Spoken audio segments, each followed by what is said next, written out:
beberapa pertanyaan yang akan saya tanyakan. Boleh. Saya ajukan Pak Bambang. Untuk yang pertama, langsung saja ya Pak. Ya. Oke. Bagaimana Bapak dapat mengidentifikasi kasus-kasus yang merupakan dilema etika atau rujukan?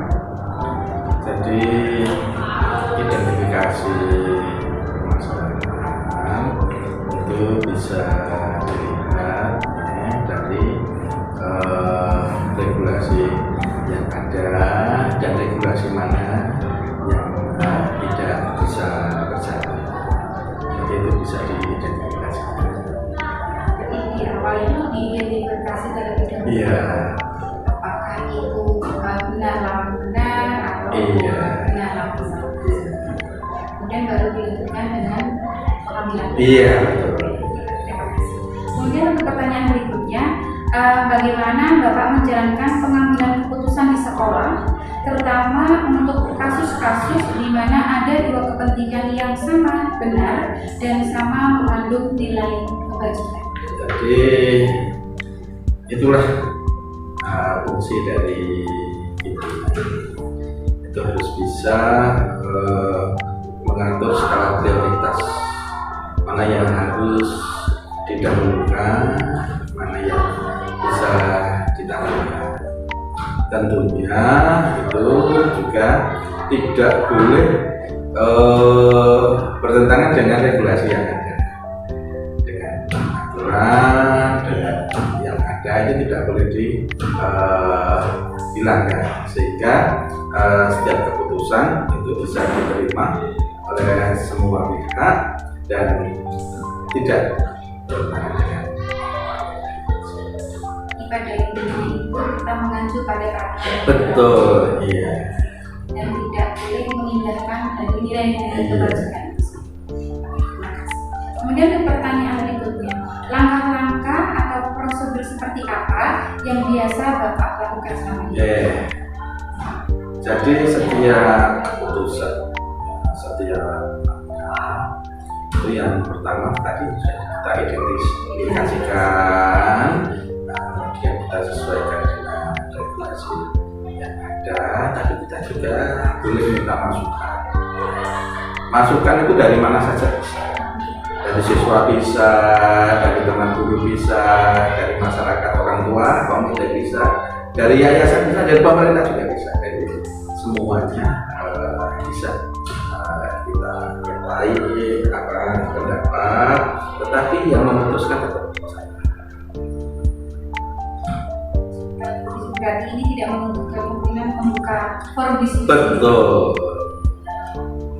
Kemudian untuk yang pertanyaan berikutnya, hal-hal apa saja yang selama ini Bapak anggap efektif dalam pengambilan keputusan pada kasus-kasus dilema etika? Jadi di dilema itu kan itu yang paling efektif ya, itu ya memang kalau kita berpendapat tidak ada yang salah, tidak ada yang jelek, semuanya bagus ya, semuanya bagus dan benar, karena tataran sekarang itu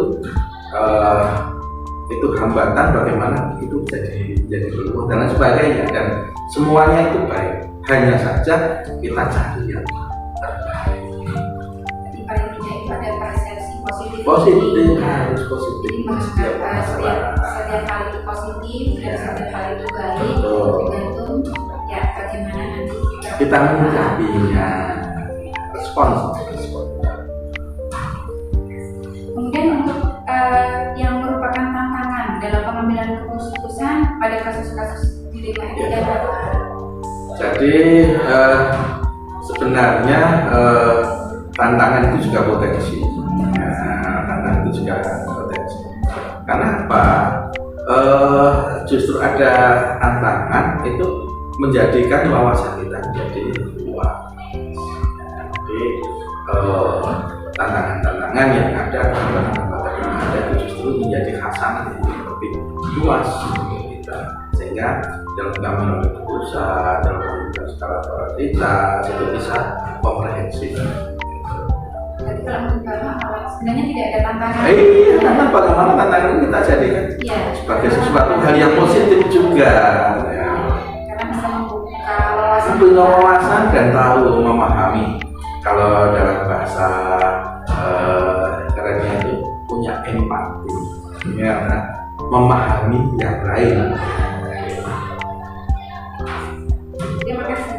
Kemudian untuk pertanyaan berikutnya, Bapak memiliki sebuah tata kala atau jadwal tertentu dalam sebuah penyelesaian kasus dilema etika. Apakah Bapak langsung menyelesaikan di tempat atau memiliki sebuah jadwal untuk menyelesaikannya? Bentuk atau prosedurnya itu seperti apa?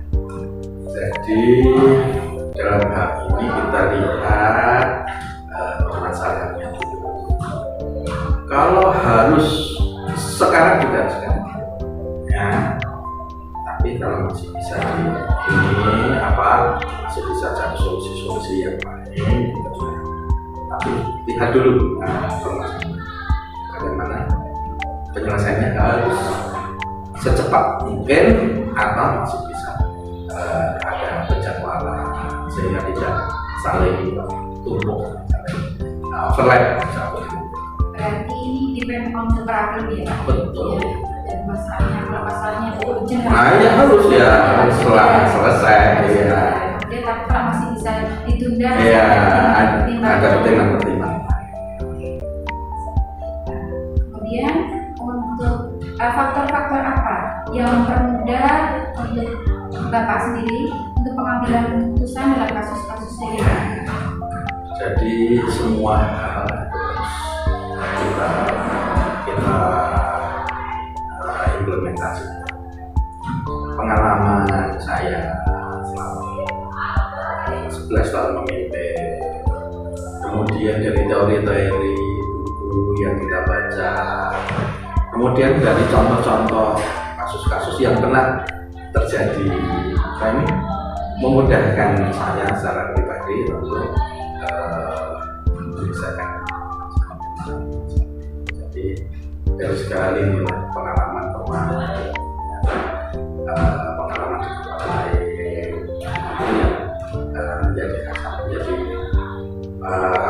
mempermudah saya. Oh, ini pernah terjadi di sana. Di buku ini sudah ada. Oh, saya sudah tahu. Jadi kayak jam terbang ya Pak? Iya. Pengalaman yang begitu lama jadi seorang pemimpin, kemudian ada referensi dari buku yang ada stabilitas dan jadi sebagainya. mempermudah tentang Iya. Kemudian untuk pertanyaan terakhir Bapak, pembelajaran apa yang dapat Bapak petik dari pengalaman Bapak mengambil keputusan di dilema etika? Jadi begini bisa. Yang pertama itu kita harus selalu berpikir positif tentang segala sesuatu. Karena pada dasarnya manusia itu kan tidak ada manusia yang menyimpang, tidak ada manusia yang jahat dan sebagainya. Hanya keadaan dan mungkin lupa ketika mereka itu atau orang lain atau apa itu sedang tidak berfungsi. Jadi banyak hal yang kita lihat di sini. Jadi kita bisa belajar, kita punya pengalaman dan kita bisa menyelesaikan masalah. Dan apabila nanti mungkin keluarga kita, mungkin sahabat kita itu ada itu kita bisa. Jadi bisa disimpulkan bahwa setiap kasus yang kita hadapi, yang pertama harus kita lakukan ada berpositif. Iya. Kemudian berusaha mencarikan Solusi yang terbaik. Itu saja Pak Bambang. Oh. Terima kasih atas waktunya. Terima kasih. Semoga terjawab dengan Mudah-mudahan sukses kita. Terima kasih Pak Bambang atas waktunya. Waalaikumsalam.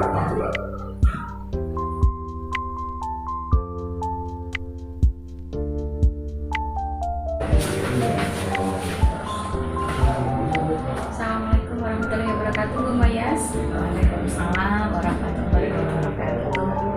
Bagaimana? Ada yang bisa saya bantu? Terima kasih ini Bu Mayas. Walaupun sakit ya, menyempatkan waktunya untuk untuk membantu saya. Nah, saya mendapatkan tugas demonstrasi kontekstual dari pendidikan guru penggerak. Kebetulan saya ini dapat tugas untuk mewawancarai dua kepala sekolah. Kemarin saya mewawancarai Pak Bambang selaku kepala sekolah saya, dan sekarang saya minta tolong Bu Muyas ini. Saya sangat terima kasih mengganggu. Tidak apa-apa, sehat. Ya, Tetap semangat. dan semoga saja dengan membantu saya Allah mengangkat penyakit. Amin, ya Bapak alamin segera sembuh. Oke, Bu Muyas, nanti saya akan menyampaikan beberapa pertanyaan, dan mohon bisa menjawab ya pertanyaan-pertanyaan yang saya sampaikan. Yang pertama, bagaimana Ibu dapat mengidentifikasi kasus-kasus yang merupakan dilema etika dan rujukan moral? Untuk mengidentifikasi itu kan berarti kan kita harus dalam pengambilan keputusan ya, dalam pengambilan keputusan itu kita harus istilahnya dalam pengambilan itu dalam kan situasinya membingungkan untuk dilema etika ya. Jadi kan nanti kita harus ada langkah-langkah dalam pengambilan keputusan ya, tentunya langkah-langkah itu yang akan dijadikan apa ya sebagai dasar untuk pengambilan keputusan kan gitu. Jadi nanti yang pertama itu kita mengenali bahwa nilai-nilai yang saling bertentangan dalam situasi maksudnya ketika kasus itu ada situasinya bagaimana kan? Jadi kita harus mengenal situasinya bagaimana. Terus yang kedua dalam situasi itu, terus yang kedua kita menentukan itu siapa. Jadi siapa yang terlibat dalam situasi kasus itu pasti kan ada dalam situasi itu siapa yang terlibat. Nah, yang kedua dan langkah yang ketiga kita harus mengumpulkan data. Jadi data kita kumpulkan dahulu sebelum kita mengambil keputusan dari kasus itu, benar tidak data dalam kasus itu sudah terjadi seperti itu. Ya. Terus yang keempat ya berarti ya. Terus yang keempat adalah berarti pengujian kasus itu benar atau salah. Nah ya kan, berarti kasus itu benar atau salah dari kita dalam mengambil keputusan nanti tidak gagal, tidak terjadi miskomunikasi ya. Terus yang kelima ya, yang kelima adalah nanti pengujian paradigma. Pengujian paradigma yang mana benar, lawan benar. Nah itu lah, lawan benar. Jadi jika sudah ada kebenaran, dibenarkan lagi. Ya, terus yang keenam adalah melakukan prinsip resolusi. Jadi prinsip resolusi itu kita gunakan di berbagai pendapat. Banyak referensi. Iya, banyak referensi. Terus seperti itu. Terus langkah yang selanjutnya ketujuh adalah investigasi opsi dilema. Ketiga ya dilemanya, jadi ada perbandingan. Kita bisa mengambil keputusan ya, ada alternatif. Ada alternatif ya, seperti yang selanjutnya setelah dari langkah itu kita buat keputusan. Kira-kira kalau keputusan seperti ini ditindaknya gimana. Terus yang terakhir adalah nanti ditimbang lagi. Setelah nanti keputusan itu kita sampaikan, kira-kira segi positifnya bagaimana, segi negatifnya. Berarti di sini Muyas itu berusaha menggunakan langkah-langkah untuk pengambilan keputusan, jadi tidak langsung serta-merta ketika ada kasus seperti ini yang sesuai dengan mood pribadi terus langsung diputuskan. Dan nanti merugikan, harus bijaksana, harus bijaksana. Terima kasih Bu Muyas. Untuk pertanyaan berikutnya, bagaimana Bu Muyas menjalankan pengambilan keputusan di sekolah, terutama untuk kasus-kasus di mana dua kepentingan yang sama-sama benar dan mengandung nilai kebajikan? Nah, ini dari langkah-langkah yang tadi kan adalah kira-kira benar melawan benar. Jadi kan ketika ada dua kasus, yang mana dua kasus itu sama beratnya. Berarti kita harus yang pertama kita juga dalam pengambilan keputusan harus berkoordinasi. Jadi antara kasus yang tadi, antara kasus-kasus yang tadi kita berkoordinasi. Yang pertama dilihat dulu kasusnya seperti apa, kasusnya seperti apa. Jika sama-sama benar kan kita memang harus memilih salah satu. Tetapi yang banyak positif, misalkan sekolah kan banyak terjadi ini ketika anak-anak dalam ujian kelas 6 ternyata kan kita belum bayar SPP ya gitu. Ini di sekolah saja ya, belum bayar SPP padahal anak itu nunggu. Nah ijazahnya diberikan apa tidak? Nah, itu kan dilema. Dilema. Langkah-langkah kita lakukan yang pertama koordinasi dengan wali kelas. Setelah wali kelas kita memanggil orang tua.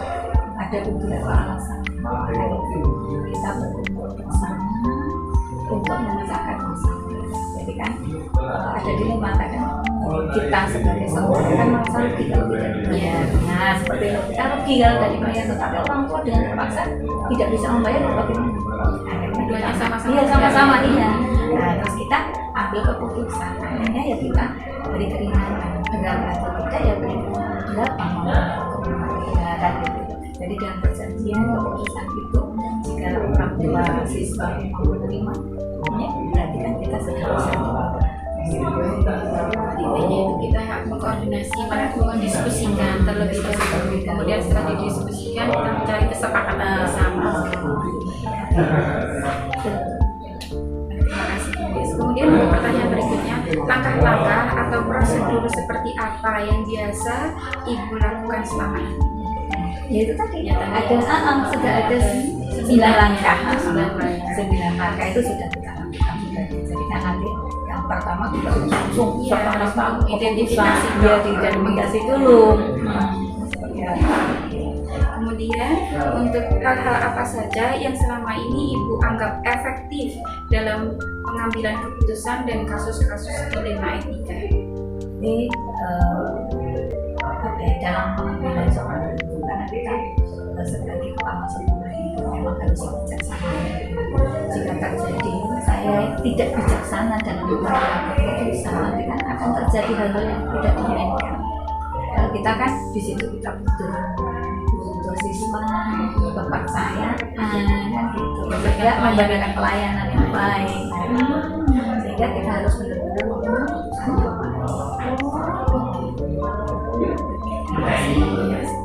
Kemudian untuk pertanyaan berikutnya,